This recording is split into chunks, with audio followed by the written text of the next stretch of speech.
يقولون مال العبد بد عن المقسوم، وانا اقول صح ويقن على العبد مقسومه. عسى الله يعين اللي توافد عليها هموم تخلي طبلة الراس منجومه. ترى والله انه ما يكدر عليك النوم سوى كلمة من بعض الاصحاب مسمومه، اذا جت من الغالين ولا الرخوم ولا محق من الغالي اللي شانت علوم.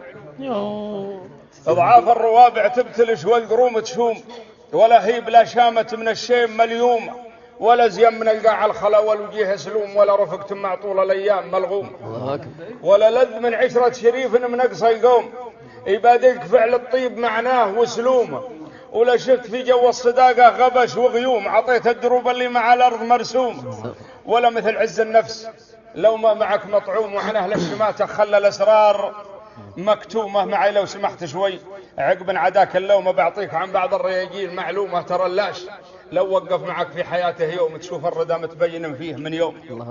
وانا اقول لو في وجيه الرخوم وسوم عرفنا نميز قيمة النذل بوسومة، علشان نجلس مع رجال الوفاء ونقوم ونبعد من اللي عنده الاجواد مذمومة. انا اسمع مع اهل التجربة في الحياة علوم، بعضها صحيح وبعض الأخبار موهومة. يقولون وكر الحر ما يعتليه البوم، أنا شوف عيني وكر حر انت حتقوم.